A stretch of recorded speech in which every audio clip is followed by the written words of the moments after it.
High మచ్చా, ఇప్పుడే king stone cinema అయితే చూశాను. ఇంకా ఈ సినిమా ఎలా ఉందిరా అంటే జీవి ప్రకాష్ ఒక పక్క మ్యూజిక్ డైరెక్టర్గా తమిళ్ తెలుగు అని తేడా లేకుండా మ్యూజిక్ డైరెక్టర్గా అయితే బిజీగా ఉన్నాడు. ఇంకొక పక్క హీరోగా కూడా చాలా బిజీగా ఉన్నాడు.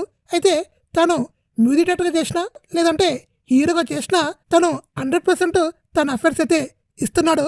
ఈ సినిమా చూశాక జీవి ప్రకాష్ అంత గ్రేట్ పర్సన్ ఎవరు ఉండరేమో అనిపిస్తుంది. ఎందుకంటే తన ప్యాషన్ ఏంటనేది మనకి సినిమాలో కానీ మ్యూజిక్లో కానీ కనిపిస్తుంది. ఈ సినిమాలో తన యాక్టింగ్ చాలా బాగుంటుంది. తన బాడీ లాంగ్వేజ్, తన స్లాంగ్ ప్రతి ఒక్కటి చాలా బాగా చేశాడు. మనల్ని చాలా బాగా థ్రిల్ చేస్తాడు జీవి ప్రకాష్.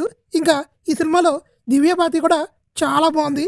స్క్రీన్ మీద చాలా అందంగాను ఎక్సలెంట్గా ఉంది.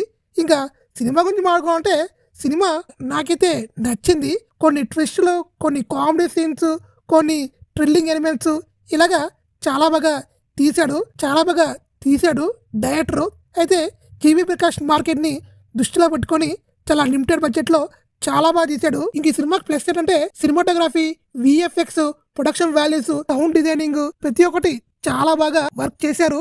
మనకి ఎక్కడ చీప్ క్వాలిటీ లాగా ఉండదు, ఒక రిచ్ క్వాలిటీ లాగానే సినిమానైతే తీశారు.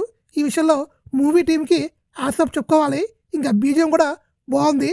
ఇంకా ఈ సినిమాలో మైనస్ ఏంటంటే సినిమా ఒక ఎమోషన్స్ పెద్దగా కనెక్ట్ కావు. క్యారెక్టర్స్ కూడా పెద్దగా మనకి సినిమా చూసి బయటకు వచ్చాక గుర్తుండవు. ఈ రెండింటి విషయంలో డైరెక్టర్ కొంచెం తలపడ్డాడని చెప్పుకోవచ్చు.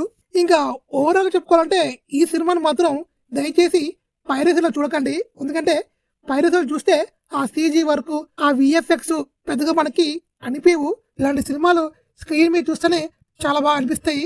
ఇంకా నా రేటింగ్ అయితే 3/5. ఇంకా మీరు చూస్తారా లేదా అనేది అది మీ ఇష్టము.